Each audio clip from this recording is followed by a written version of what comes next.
ब्रह्मा विष्णु महेश अजर अमर नहीं है। इनका भी आविर्भाव अर्थात जन्म तथा तिरोभाव अर्थात मृत्यु होती है। प्रमाण के लिए देखिए देवी भागवत महापुराण। ब्रह्मा, मैं, विष्णु और शिव यह तुम्हारी प्रभाव से जन्मवान है।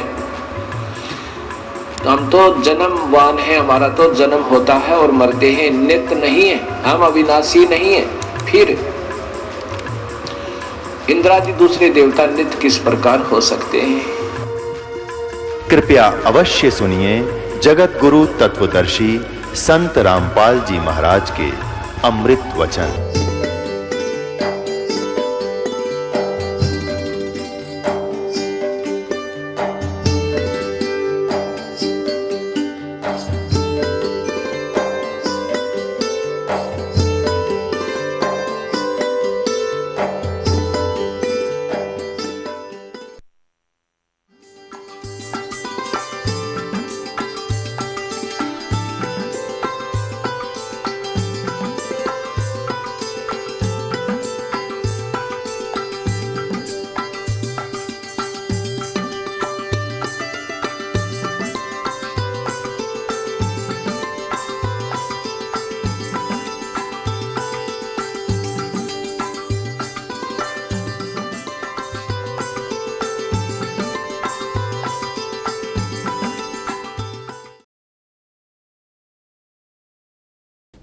वहाँ भगत बैठे थे। गरीबदास जी तो आते देखा, सब खड़े हो गए।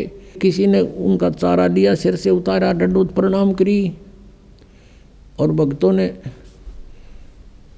पूरा सत्कार दिया अपने गुरुदेव को। अब वो राम राय खड़ा खड़ा देख रहा है, भाई यूं कौन है, क्या बात है ये, इसको आदमी दंडोत प्रणाम कर रहे, ये तो सिंपल सा आदमी है मेरे जैसा। और गरीबदास जी के 1400 एकड़ जमीन थी उस समय, 1400 किले। उधर से राम राय भी एक अच्छा जमींदार था, 500-600 एकड़ जमीन उसके भी थी, किसान था वो भी सरदार जी। अब उसने सोचा यूँ किसान बताओ अच्छी जमीन है इसके, अभी सुना मैंने, और बैल बाल बांध रखे। इन्हें सोचा यूँ मेरा कैसा किसान है, इसके ये मजदूर होंगे जो इसको प्रणाम करें। अब उसने पूछा रहे ये कौन है भाई? उन्होंने बताया गरीबदास जी के शिष्यों ने कि महाराज हैं गरीबदास जी, ये बड़े महापुरुष हैं पहुंचे हुए। अब राम राय बैठ गया जमीन का ऊपर, कलेजा पकड़ के, अगी इतनी दूर आया और खोदा पाड़ और पाई चुया, यू महाराज जी पाया, देख मेरे कैसा किसान रह तेरा गजो भैया। अब वो अंतर्यामी थे गरीबदास जी, उसकी सारी देख रहे थे। यो भगत तो फ्यूज हो गया। उधर से गरीबदास जी ने जितने वहाँ 5-4 भगत थे उनसे कहा, किसी को तो बैलों को चारा डालने की सेवा दे दी, किसी को कहा भी बैलों को पानी पिला लो तालाब पर जा करके, सब इधर उधर कर दिए। और अपने लिए एक बाल्टी रखवा ली पानी की नहाने के लिए। गरीबदास जी सामने नहाने लग गए पाटड़े पर बैठ के, और वो सामने बैठा था उसको बैठा दिया चारपाई पे, राम राय को बैठ जा। अब उस राम राय वहाँ बैठ गया। अब चल इतनी दूर आया, इस तो पूछते लो कि साग महाराज से हो, इस दृष्टिकोण से वो बैठ गया। अब गरीबदास जी नहाने लगे, स्नान करके वो उठे। अब गांव में क्या है, यहाँ हरियाणा के अंदर धोती बांधा करते पहले तकरीबन सभी किसान या कोई भी था। अब उस धोती का ही एक बेल्ट बना करते एक हिस्से की, आधी ऐसे बांध लेते थे, उसी का एक टुकड़ा उस अलग नहीं करते थे, ऐसे लपेट करके बेल्ट बांधा करते ऊपर के, जहाँ बेल्ट बंधती है उसी कपड़े को, ऐसे उसको अड़बंध बोलते हैं, अड़बंध। तो गरीबदास जी ने नहा के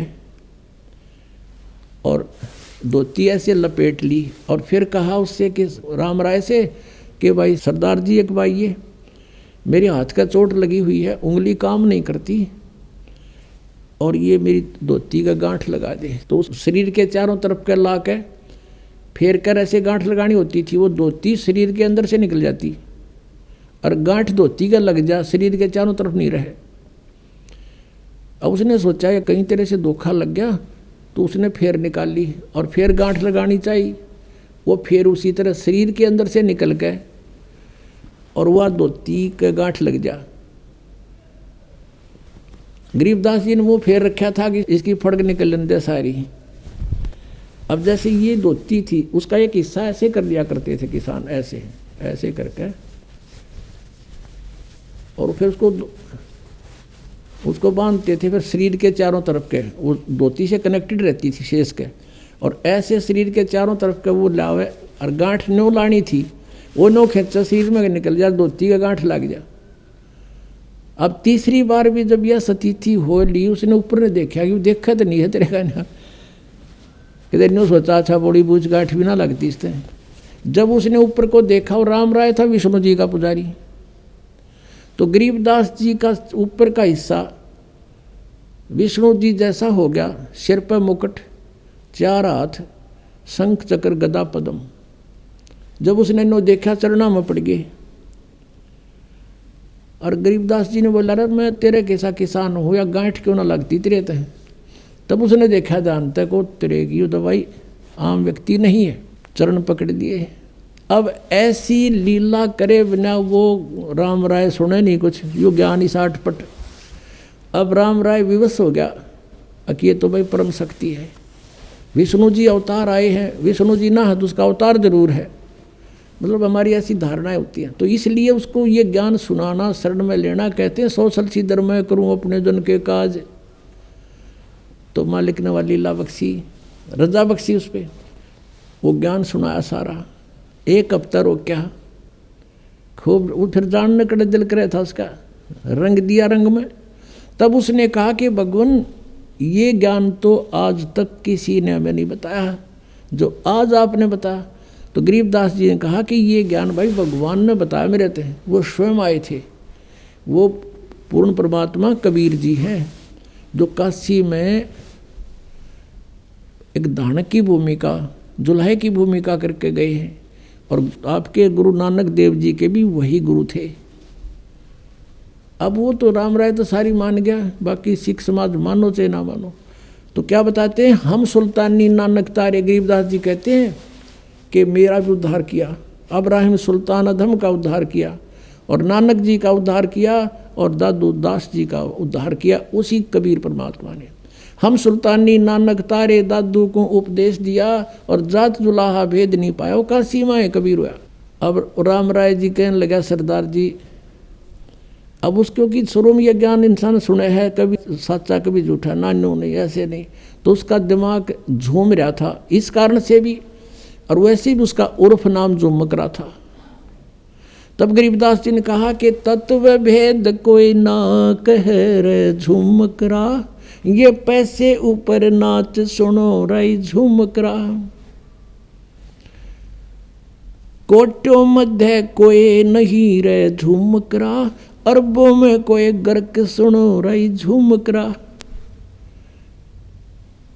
अब गरीबदास जी कहते हैं कि जो ज्ञान मैंने बताया ना, पहले तो किसी के पास यूँ है नहीं, और जो बाकी दो विद्वान बने फिरे हैं, कहते हम वेदों को जानते हैं, उनका पैसे उपनाच है, वो कथा करते फिरे हैं, पैसे कमाए हैं, दुनिया को ठग रहे हैं, उनके पास खक नहीं।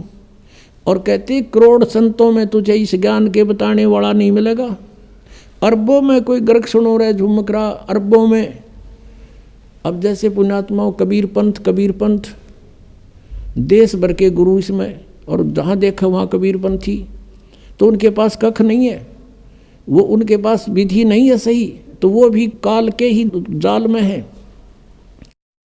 अब क्या बताया है कि अरबों में कोई गर्क सुनो रहे झुमकरा, गर्क माने कंप्लीट इन ऑल रिस्पेक्ट। जैसे किसी ने यो ज्ञान सुन लिया और इस दास से तीनों मंत्र प्राप्त कर लिए, और गुरुद्रोही होकर के नाम दान देने लग गया, ज्ञान भी वही बोलेगा, नाम भी वही दे रहा है, लेकिन वो गर्क नहीं, उसको अधिकार नहीं, वो तो दुश्मन है जीव का। तो ऐसे मान लीजिए किसी ने कबीर साहिब की वाणी, कबीर सागर पढ़ लिया, जैसे कबीर पंथियों का आज तक जिसका भी इतिहास देखा है, जिसके भी वहाँ से यहाँ से आए हैं, उन्होंने बताया है कि वो ये नाम देते हैं, वो ये नाम देते हैं, और कोई कुछ नाम देता है, कोई एक पूरा मंत्र सा बता देता है, पाताले सब सिंधु नाम फलाना नाम, और कोई नाम देता है श्री गुरु सतगुरु वे नमः, ये एंड बैंड बोले सारे। और ये कुछ एक इनमें से कबीर साहब की सृष्टि रचना सुना के, थोड़ा बहुत कथा कुथा सुना के दिखा जानो ये भी वाह बात बतावें इस दास की तरह।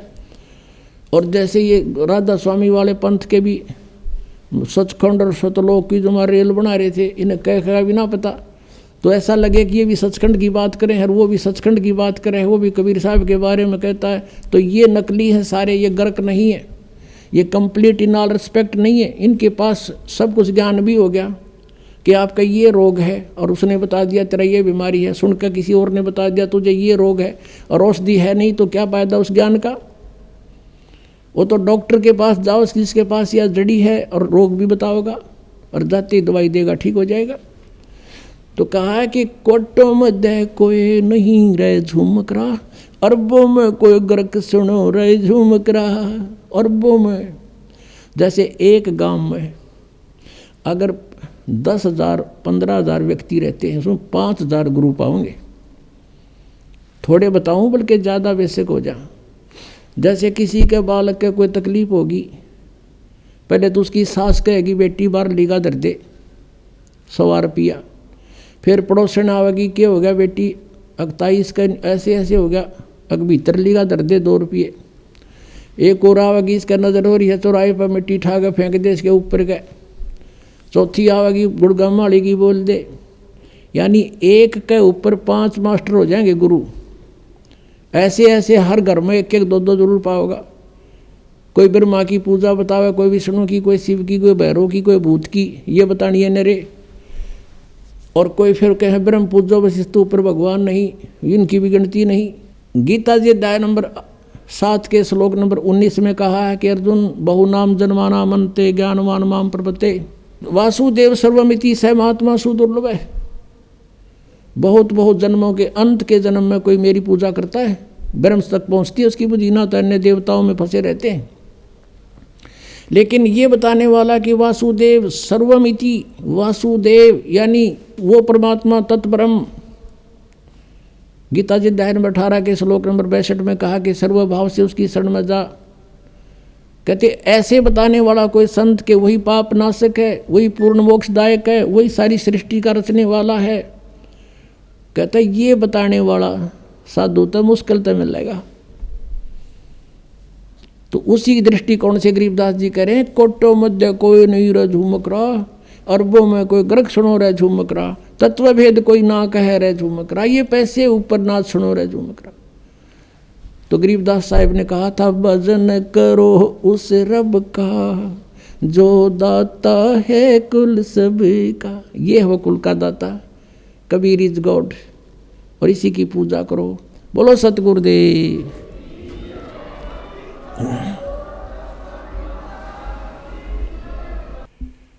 परम पिता परमात्मा सर्व सृष्टि रचनहार कुल मालिक सत्य पुरुष अकाल मूर्त सबद स्वरूपी राम, ये कबीर देव हैं, कबीर साहिब हैं, जो भारतवर्ष की पावन धरती पर सन 1398 में विक्रमी संवत 1455 ज्येष्ठ सुदी पूर्णमासी को सतलोक से चलकर एक शिशु रूप धारण करके एक लहर तारा नामक सरोवर के अंदर कमल के फूल के ऊपर विराजमान हुए, एक शिशु रूप धारण करके। उस परमेश्वर ने स्वयं आकर के अपनी जानकारी आप ही बताई है।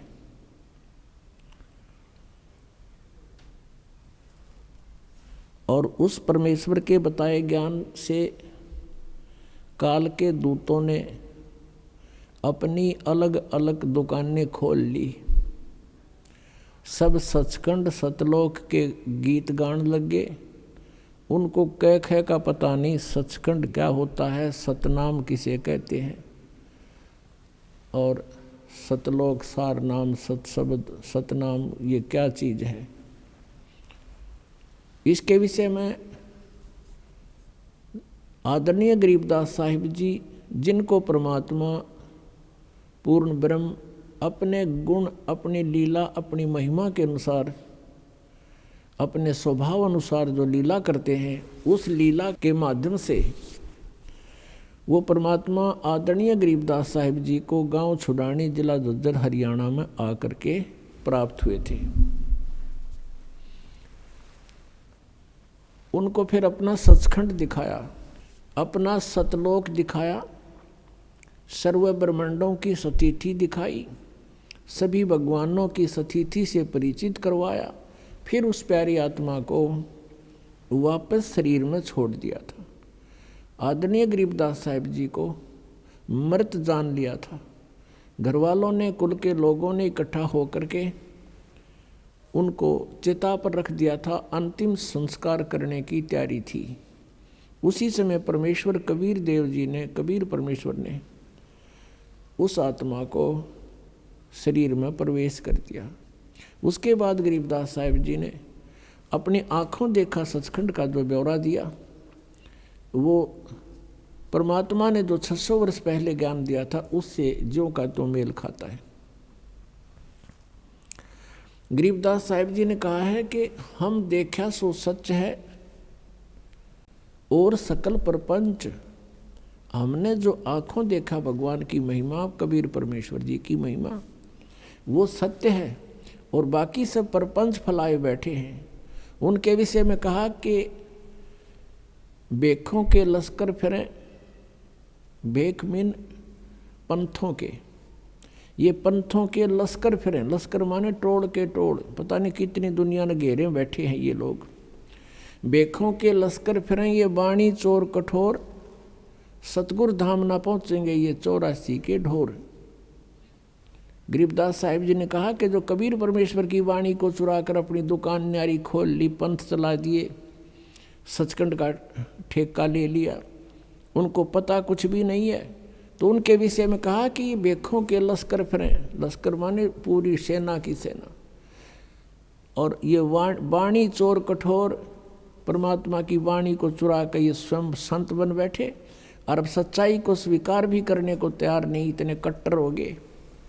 वो संत भी और उनके अनुयायी भी कहते हैं सतगुरु धाम ना पहुँचेंगे ये 84 के ढोर। ये सतलोक नहीं जा सकते, यही 84 लाख योनियों में यहीं पर अपना भटकते रहेंगे। पुणात्माओं, हम यहाँ काल के जाल में कैसे फंसे और हम यहाँ इतना कष्ट उठा रहे हैं, फिर भी मृत्यु पसंद नहीं करते। किसी के दोनों पैर कट गए, एक हाथ को पैरालिसिस है और वो भी अभी जीने की आशा करता है। किसी के, एक व्यक्ति के 4 पुत्र थे, चारों मृत्यु को प्राप्त हो गए, वो भी अभी जीने की आस करता है। ऐसा क्यों है? क्योंकि हम मृत्यु पसंद नहीं करते और मृत्यु डेफिनेट। तो जो ना होने वाली वस्तु की हम यहाँ चाह रखते हैं, तो सबसे बड़ी भूल तो अपने यहाँ लग रही है कि मृत्यु होगी और मरना नहीं चाहते। कारण क्या है? क्योंकि हम ऐसे स्थान पर रहा करते थे जहाँ कभी मृत्यु होती ही नहीं थी। कोई भी वृद्ध अवस्था पसंद नहीं करता। एक माई लगभग 65 से ऊपर की उम्र की, और उसको एक बहन ने यहाँ आश्रम में ही उसको ताई कह दिया, बुढ़िया कह दिया। वनो कहती है अच्छा मई बुढ़ी होगी, दांत नहीं उसका, शलवर पड़ रही सारे शरीर मुंह पे। तो कहने का भाव ये है नहीं उसका दोष नहीं, हर प्रत्येक व्यक्ति यूँ चाहता है कि मैं युवा बना रहूं, वृद्ध अवस्था ना हो और मृत्यु ना हो, और यहाँ दोनों डेफिनेट। इसके लिए परमात्मा बताते हैं, जैसे श्रीमद् भगवत गीता अध्याय 7 के मंत्र 29 में गीता ज्ञानदाता कहता है कि जो साधक जरा और मरण से, जरा मीन वृद्ध अवस्था, बुढ़ापे का कहर, और मृत्यु, इन दोनों से छुटकारा पाने के लिए जो प्रयत्न कर रहे हैं वे उस परमात्मा को, तत्ब्रह्म को और सारे अध्यात्म को, यानी सब अध्यात्म, उस तत्व ज्ञान को, तत्व ज्ञान से और पूरे सभी कर्मों से परिचित हैं। वो किसी भी वस्तु की यहाँ डिमांड नहीं करते, वो ये चाहते हैं कि हमारी जन्म मृत्यु समाप्त हो और वो लोग जहाँ पर जाने के बाद वृद्ध अवस्था नहीं होती वो प्राप्त हो।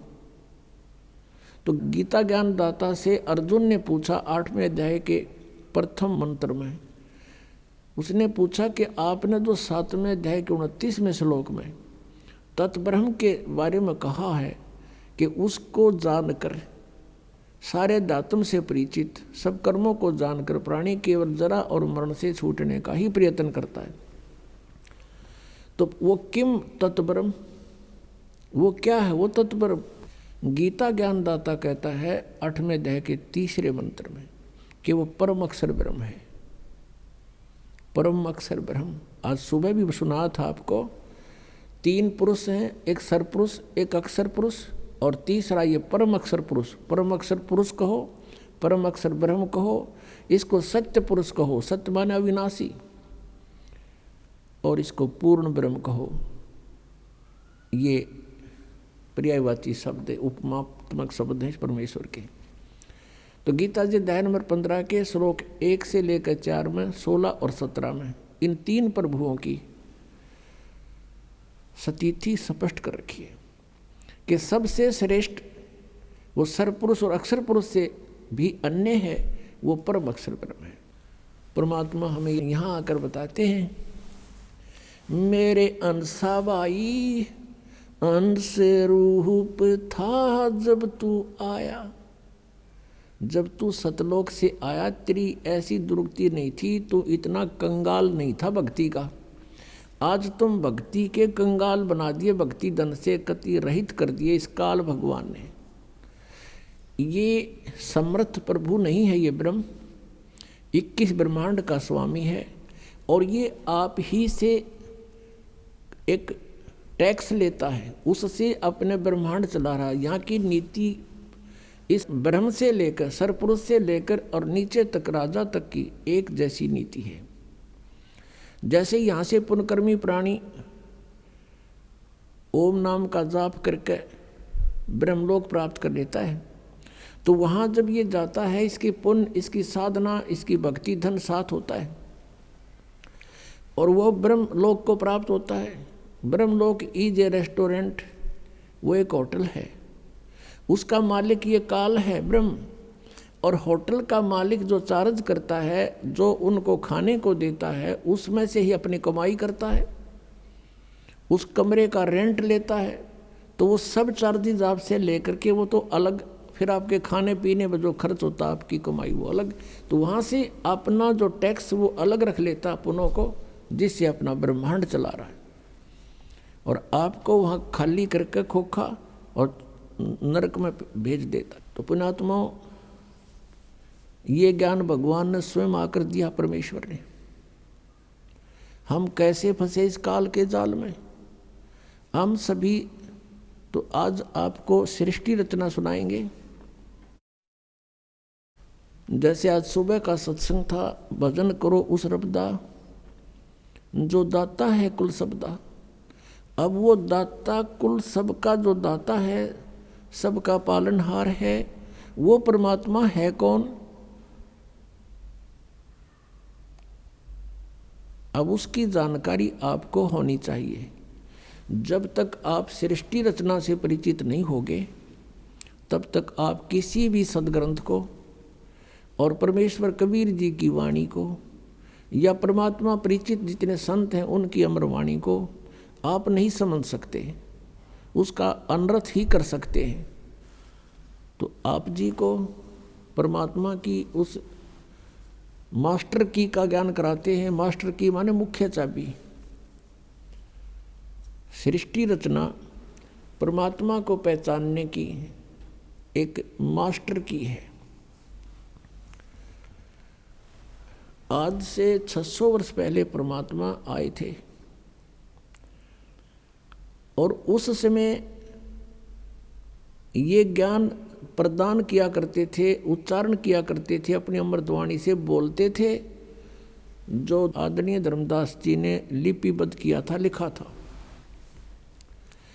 और वो लिखा हुआ आज हमारे पास पवित्र कबीर सागर जी के अंदर, पवित्र कबीर जी की साखियों में, पवित्र शब्दावलियों में हमारे पास उपलब्ध है, और पवित्र कबीर बीजक में। वैसे कबीर बीजक कबीर सागर से ही निकसित एक अलग से ग्रंथ उन्होंने वाणी छांट कर बना ली। तो वो परमात्मा ने स्वयं आकर के ज्ञान दिया था। और उस समय परमेश्वर स्वयं कहा करते थे कि तुम जिन प्रभुओं की पूजा कर रहे हो, श्री ब्रह्मा रजगुण, श्री विष्णु सतगुण और श्री शिव जी तमगुण, ये नासवान हैं, इनकी जन्म मृत्यु होती है, ये समर्थ परमात्मा नहीं है, ये केवल आपको अपना किया कर्म ही दे सकते हैं, उसमें कोई परिवर्तन ये प्रभु नहीं कर सकते। इनका भी विनाश होगा और इनके आश्रित प्राणी भी विनाश को प्राप्त होंगे। तो ये पूर्ण मोक्ष नहीं हुआ। और गीता जी अध्याय नंबर 15 के श्लोक 16 में 2 पुरुष बताए हैं। सरपुरुष ये ब्रह्म है, इसको सरब्रह्म भी कहते हैं, काल रूपी ब्रह्म भी इसी को कहते हैं। और अक्षर पुरुष ये परब्रह्म कहलाता है। ये दोनों पुरुष नासवान है, दोनों भगवान नासवान है प्रभु। और इनके अंतर्गत जितने प्राणी हैं वो भी नासवान हैं। केवल आत्मा तो किसी की भी नहीं मरती, कुत्ते की भी नहीं मरती।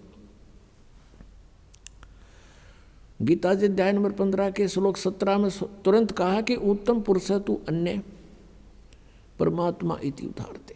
वो श्रेष्ठ परमात्मा वास्तव में भगवान तो कोई और है जिसे परमात्मा कहते हैं, जो परमात्मा कहलाता है और वो ही तीनों लोकों में प्रवेश करके सबका धारण पोषण करता है। वो अविनाशी परमेश्वर है। उस समय इन नकली गुरुओं ने, नकली ब्राह्मणों ने, ब्राह्मण का अर्थ यहाँ पर कोई जाति विशेष से नहीं है। पुण्यात्मा, ब्राह्मण सोए जो ब्रह्म पिछाणे और पंडित सोए जो पिंड की जाने। जैसे पहले कोई वैद्य होता था, बहुत ही अच्छा वैद्य था, नब्ज नाड़ी देख करके रोग जान लेता था, अच्छी औषधि देता था, रोगी स्वस्थ हो जाता था। धीरे धीरे उसकी प्रसिद्धि फैल गई। उसके 1-2 पीढ़ी तक भी वैद्यगाई करते रहे। उसके बाद उनके अनुयायी जो है वैद्य का काम करना छोड़कर अन्य कार्य करते हैं, तो भी वे अपने साथ में वैद्य लिखते हैं। जैसे राज सिंह वैद्य, और वो दुकान खोल रहा है परचून की। धर्म सिंह वैद्य वेल्डिंग सेट ले रहा है और वो भी वैद्य लिख रहा है। एक टायर पंचर लगा रहा है, वो भी लिख रहा है कृपाराम वैद्य। जबकि उनके पूर्वज तो वैद्य थे, अब वो वैद्य नहीं है, वो केवल सरनाम बना लिया उन्होंने, सरनेम। ऐसे ही जो ब्राह्मण पंडित अब वर्तमान के हैं, ये ब्राह्मण नहीं है तो सिर्फ उस वैद्य लिखन लागे शर्मा और पंडित, ये वो पंडित ब्राह्मण नहीं है। ये क्रिया करते हैं, कोई खेती करता है तो ब्राह्मण वो भी लिखता है, किसी ने कोई और दुकान खोल रखी है वो भी पंडित जी लिखता है। तो ये पंडित नहीं है, वो तो उस वैद्य वाली परंपरा से लिखन लाग गए। मेरे पूज्य गुरुदेव जी इस ब्राह्मण परंपरा से संबंध रखते थे। संसारिक शब्दों में कहें कि वो ब्राह्मण थे, पंडित थे। गांव पैंतावास बड़ा, जिला भिवानी, भिवानी से दादरी रोड के ऊपर, दादरी से 10 किलोमीटर पहले जाते समय, भिवानी से जाते समय राइट हैंड को एक बड़ा पैंतावास गांव है, सड़क से भी 1-1.5 किलोमीटर अंदर की ओर, मेन रोड से। तो वहाँ मेरे पूज्य गुरुदेव जी का जन्म हुआ। वो 16 वर्ष की आयु में घर त्याग कर परमात्मा प्राप्ति के लिए घर छोड़कर चले गए थे। आगे उनको कबीरपंथी संत मिल गए, और मेरे जो दादा गुरुजी थे, यानी मेरे पूज्य गुरुदेव जी के पूज्य गुरुदेव, वो गांव छावला दिल्ली में, गांव छावला के जाट थे, और उन्होंने काशी विद्यापीठ से शिक्षा ग्रहण कर ली। वो भी घर छोड़कर चले गए थे 15-16 साल की आयु में। उनके गुरुदेव ने, हमारे दादा गुरुदेव के गुरुजी ने उनको शिक्षित करा दिया था। वो 4 विषय के आचार्य हो गए थे, और वो जाट होते हुए अपनी जो पदवी लिखते थे, अपनी डिग्री लिखते थे, पंडित चिदानंद। आज उनका आश्रम है डिस्ट्रिक्ट सोनीपत, खरखोदा के पास एक गोपालपुर गांव है। गोपालपुर गांव में मेरे पूज्य गुरुदेव के गुरुदेव यानी हमारे दादा गुरुजी का आश्रम है। उसके ऊपर लिखा हुआ मोटे अक्षरों में पंडित चिदानंद जी आश्रम, यानी वो जाट होते हुए पंडित लिखते थे। हमारे गुरुजी ब्राह्मण होते हुए ब्राह्मण नहीं संत लिखते थे, स्वामी लिखते थे। वो कहते थे ब्राह्मण नहीं हूँ मैं संत हूँ।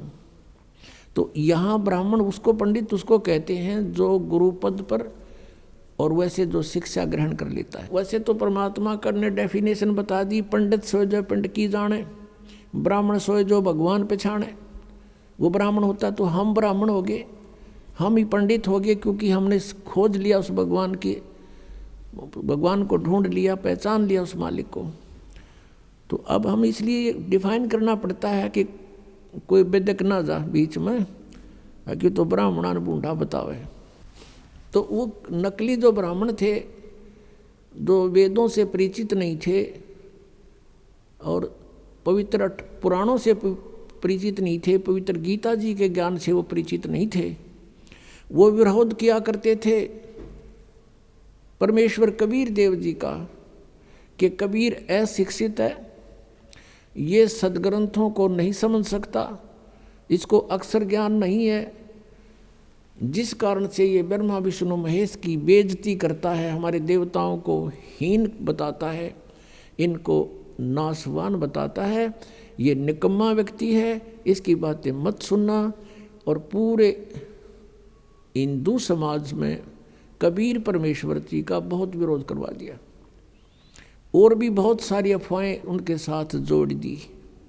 उद्देश्य उनका ये था कि कोई भी कबीर जी के निकट ना चला जा, और कबीर जी के निकट चले गए तो तुम्हारी दुकानें बंद हो जाएंगी। और परमात्मा 600 वर्ष पहले कहा करते थे, धर्मदास ये जग बोरान, कोई न जाने पद निर्वाणा, यही कारण मैं कथा पसारा, सबसे कहिए एक राम नियारा। अपनी प्यारी आत्मा धर्मदास जी को परमेश्वर कबीर देव जी 600 वर्ष पहले ये बता रहे हैं कि हे धर्मदास, ये पूरा समाज, पूरा विश्व विचलित है, किसी को भी मोक्ष मार्ग का ज्ञान नहीं, कोई न जाने पद निर्वाणा, यही कारण मैं कथा पसारा, जग से कहिए एक राम नियारा। यही ज्ञान जग जीव सुनावो, सब जीवों का भरम नसावो, अब मैं तुमसे कहूँ चिताई, त्रिदेवन की उत्पत्ति भाई। एक धर्मदास नाम के बहुत श्रद्धालु थे, और उसका पवित्र हिंदू धर्म में जन्म था, जिस कारण से वो श्री ब्रह्मा जी, श्री विष्णु जी, श्री शिव जी के कट्टर पुजारी थे। ब्रह्मा जी की तो पूजा कोई करता नहीं, लेकिन विष्णु जी के वो, श्री विष्णु जी के वो कट्टर पुजारी थे। भगवान शंकर को भी सामान्य दृष्टि से देखते थे, जैसे हम सभी हिंदू ऐसे ही करते थे। और जैसे भी उन्होंने एक गुरु भी धारण कर रखा था, रूपदास जी। अपने रूपदास गुरुदेव जी के बताए मार्ग अनुसार वो हरे कृष्ण हरे राम का जाप करते थे। राधे राधे श्याम मिला दे सीताराम राधे श्याम। और ओम नमः शिवाय, ओम भागवते वासुदेव नमः, एवं नमः, ये पता नहीं कितने नमः बना रखे इन्होंने। तो ये सभी जाप किया करते थे वो सब। परमात्मा अपनी लीला अनुसार, अपनी महिमा अनुसार जो लीला करता है, जिसके विषय में वेद गवाही देते हैं कि वो परमात्मा कौन है। देखो पुण्यात्माओं, वेदों को पवित्र हिंदू समाज एक बहुत ही आदर की दृष्टि से मानता है और पूरा हिंदू समाज वेदों पर आधारित है। उसके बाद उसी के समांतर पवित्र 18 पुराणों को भी हम सामान्य दृष्टि से, आदरणीय दृष्टि से ही देखते हैं। श्रीमद् भगवत गीता को भी हम एक बहुत पवित्र सदग्रंथ मानते हैं। अब उन सदग्रंथों में क्या मैटर है, क्या विवरण है, ये आज तक हमें नहीं पता था। हम ये अवश्य मानते थे कि वेदों में जो लिखा है वो बहुत अच्छा है, वो सत्य है। और वेदों में कौन सी मेडिसिन की वो तो है नहीं, वो बुक, वो तो भगवान ने के विषय में जानकारी है सारी। वो परमात्मा कौन है, वो परमात्मा कैसा है, वो परमात्मा करता क्या है, वो लीला करता क्या है, किस रूप में रहता है, ये सारा ज्ञान वेदों में लिखा था। लेकिन वेद संस्कृत में थे और संस्कृत भाषा का जानने का अधिकार केवल एक वर्ग को था, एक वर्ग को था, ब्राह्मण को। अब इन ब्राह्मणों ने जैसा भी ऋषियों ने पढ़ा अपने वेदों को, ये नहीं समझ सके वेदों के गूढ़ रहस्यों को, क्योंकि इनके पास तत्व ज्ञान नहीं था। अब देखो, इन्होंने वेदों को पढ़ा और श्रीमद् भगवत गीता को पढ़ा। श्रीमद् भगवत गीता अध्याय नंबर 4 के श्लोक नंबर 34 में कहा कि उस तत्व ज्ञान को, कौन से तत्व ज्ञान को? श्रीमद् भगवत गीता अध्याय नंबर 4 के श्लोक नंबर 32 में कहा कि वो तत्व ज्ञान जो परमात्मा ने अपने मुख कमल से आकर बोला है, वो तत्व ज्ञान है। और उसमें यज्ञों की अर्थात धार्मिक अनुष्ठानों की जानकारी बहुत विस्तार के साथ है। और उसके जानने के बाद फिर तू सर्व प्रकार से कर्मों से मुक्त हो जाएगा, वो है तत्व ज्ञान। तो चौथे अध्याय के 34वें श्लोक में कहा कि उस तत्व ज्ञान को तू तत्वदर्शी संतों के पास जाकर समझ और उनको दंडवत प्रणाम करने से, कपट छोड़कर विनम्र भाव से याचना करने से, प्रार्थना करने से वो तत्वदर्शी संत तुझे परमात्म तत्व का ज्ञान कराएंगे।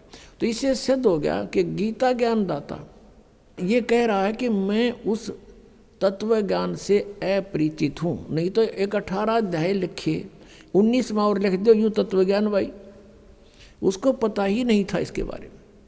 ऐसे ही चारों वेदों का सारांश है पवित्र श्रीमद् भगवद गीता, पवित्र चारों वेदों का।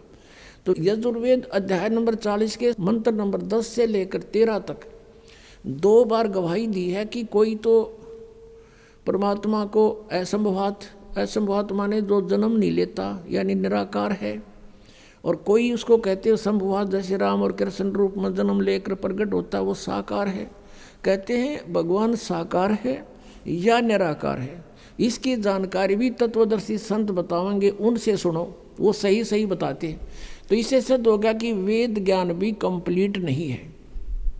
इसलिए वेदों में लास्ट में लिखा है नेति नेति। नेति का अर्थ होता न इति, इति माने एंड, अंत, न माने नहीं।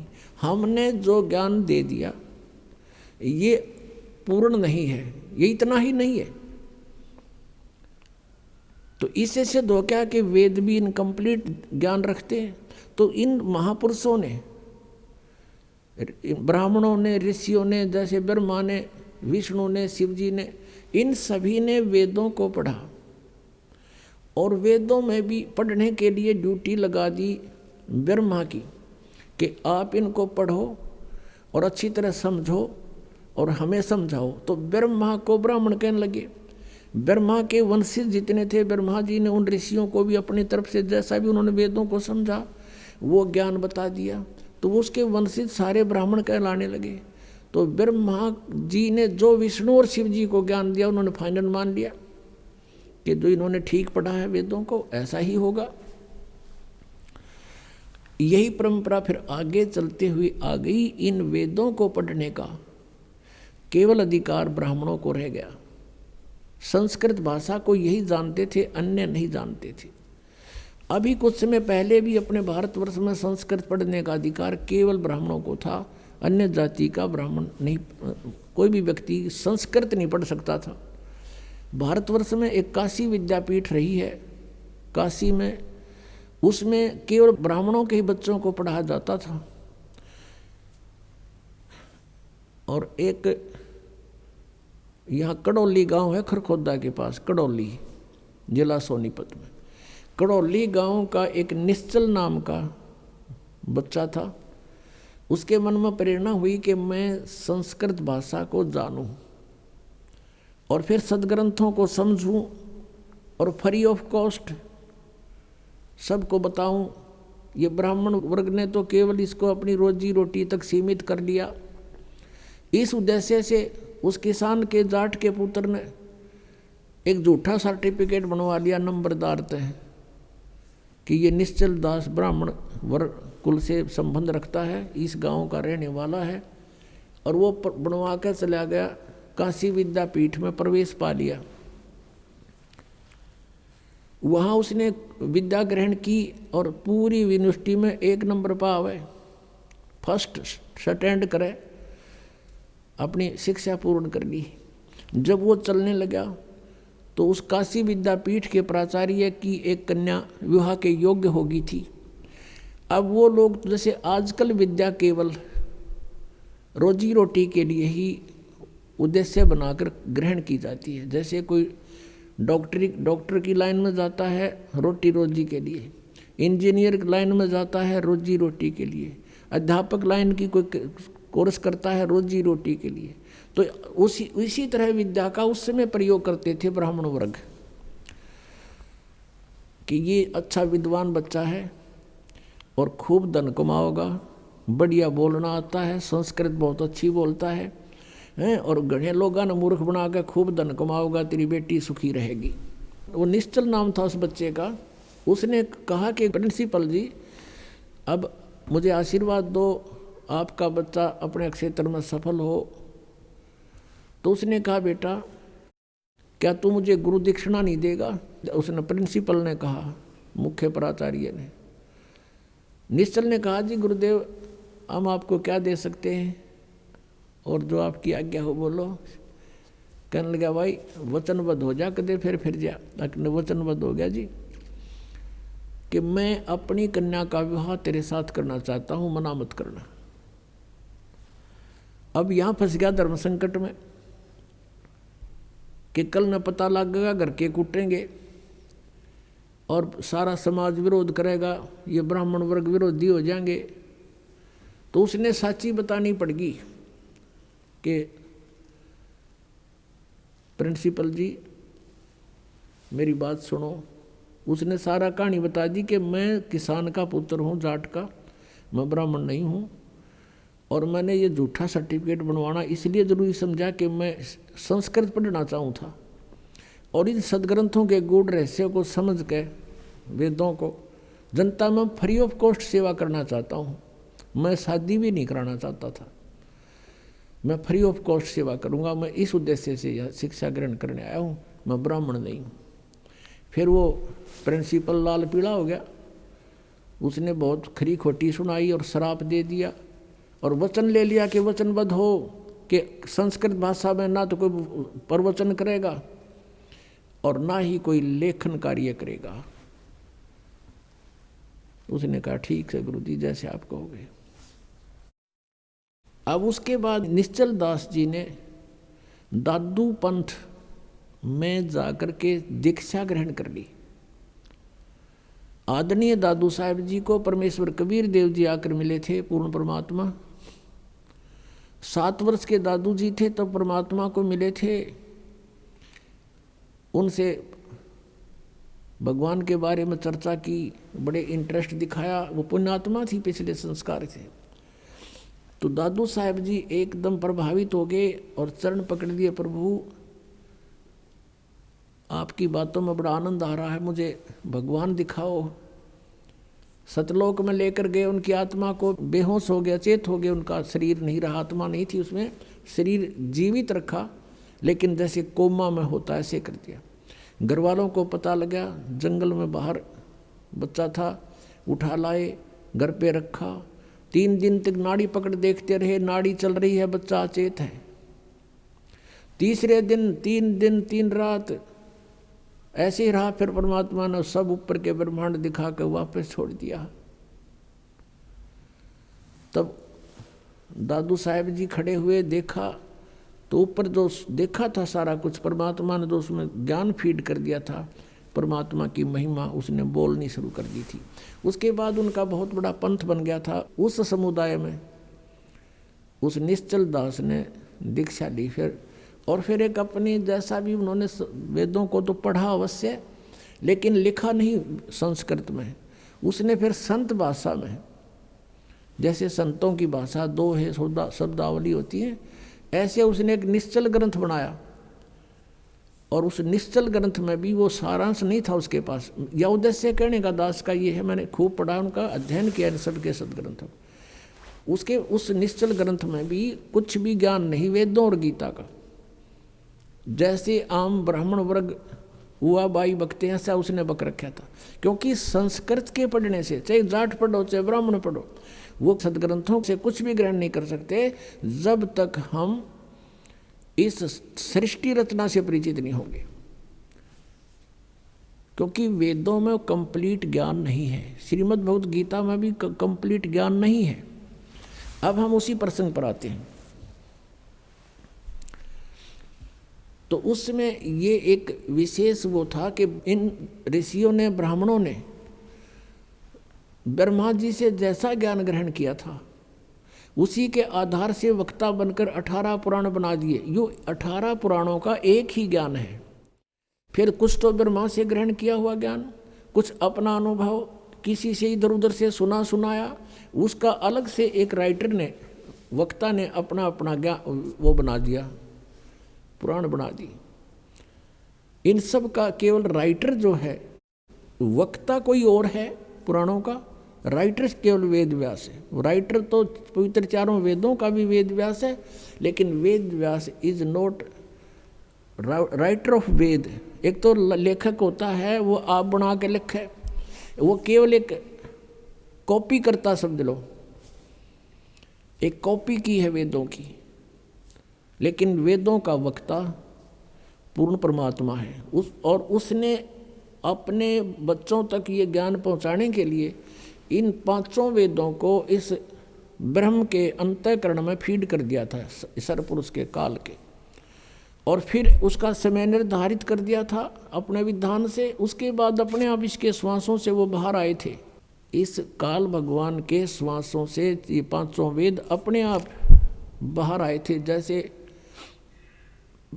जैसे माता को गर्भ रहता है, 9 महीने के बाद बच्चा ऑटोमेटिकली बाहर आ जाता है, ऐसे परमात्मा ने वेदों का बीज इसके अंतःकरण में डाल दिया था काल के में, और फिर अपने आप ये 500 बाहर आ गए थे। जैसे आज कंप्यूटर में आप देखते हो, इस वेबसाइट में कितना ही मैटर फीड कर दो और कितना निकाल लो, मिनट में निकला होगा। तो ऐसे ही वो मैटर मालिक ने दिया था। तो इसने 5वां वेद तो नष्ट कर दिया ब्रह्म ने। जब देखा इसमें तो सारा कुछ मेरी पोल पाड़ रखी है, और 4 वेद रख लिए। तो इन 4 वेदों में इनकम्प्लीट नॉलेज है। ब्रह्म तक की साधना का तो ज्ञान है और पूर्ण परमात्मा की महिमा है, लेकिन पूर्ण परमात्मा के पाने की वे ऑफ वर्शिप पवित्र 4 वेदों में, पवित्र श्रीमद् भगवद गीता में नहीं है।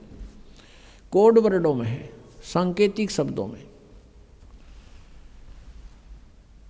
तो क्या था, अब इन ऋषियों ने जैसा भी वेदों को समझा, लेकिन उन्होंने क्या समझा कि ब्रह्म को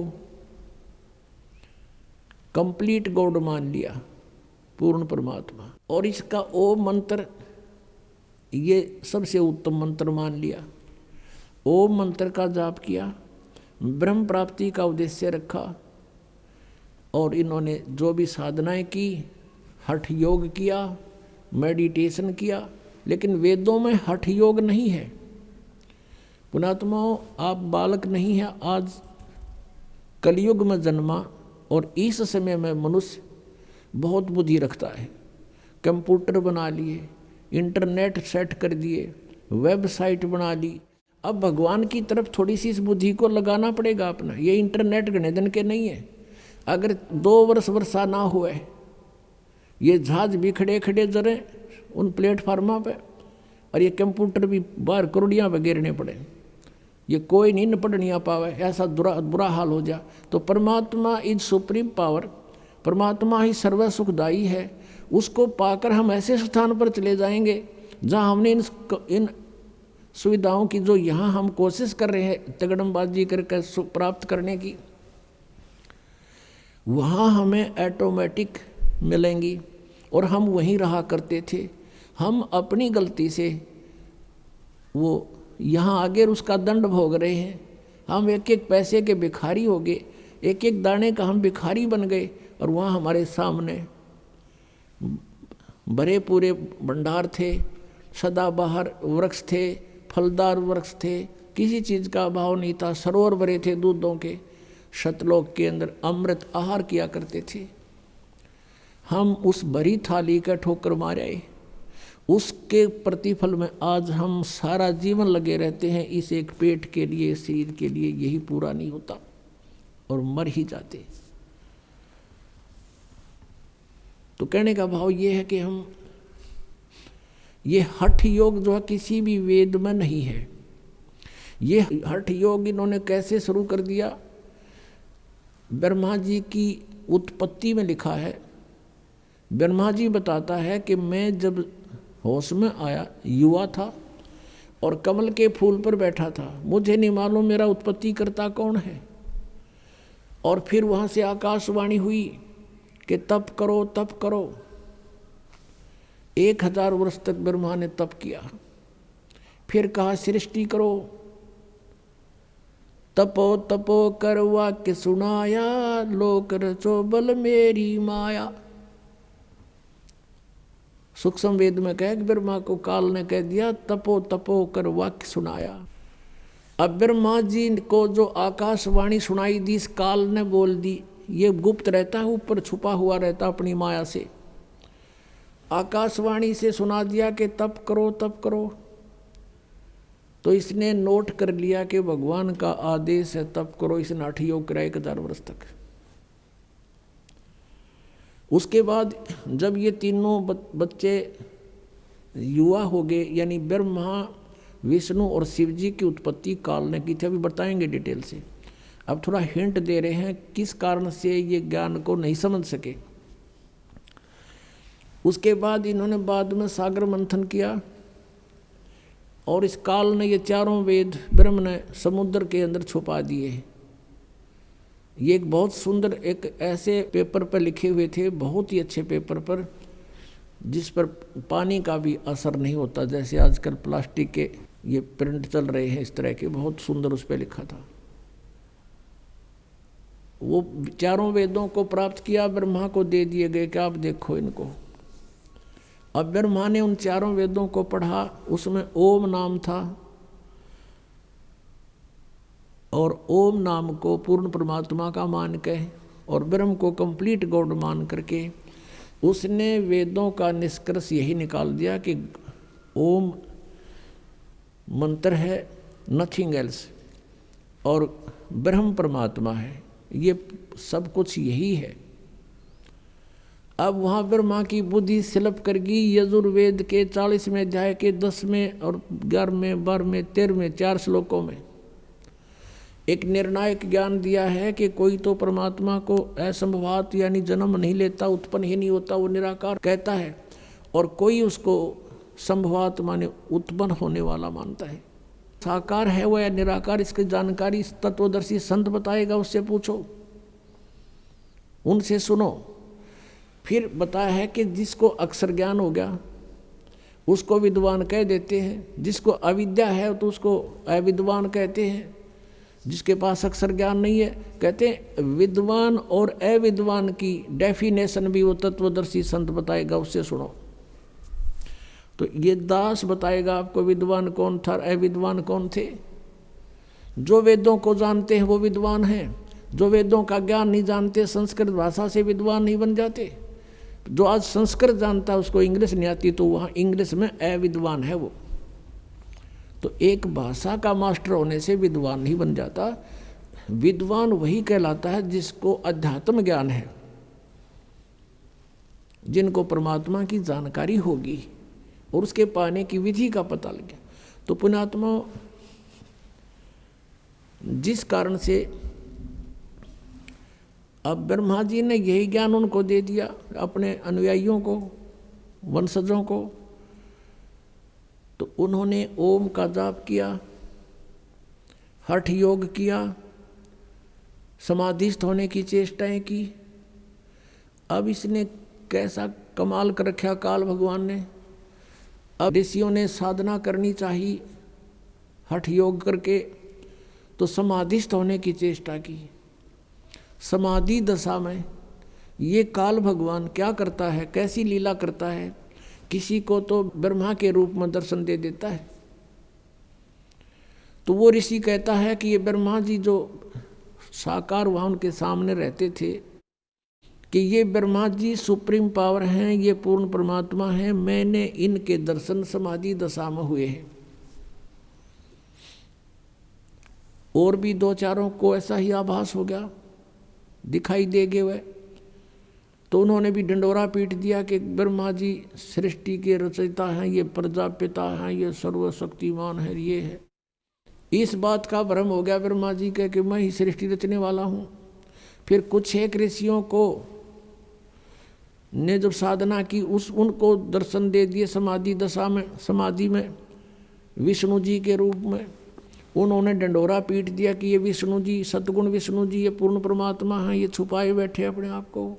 और सैकड़ों की संख्या में उन्होंने उनका डंडोरा पीट दिया। तो विष्णु जी को भ्रम हो गया कि आई एम गॉड। और कुछ से को उन्होंने शंकर जी के रूप में दर्शन दे दिए। तो उन्होंने ये सारा डिक्लेयर कर दिया कि शंकर भगवान इज कंप्लीट गॉड। समाधि में मैंने भगवान शंकर के दर्शन किए।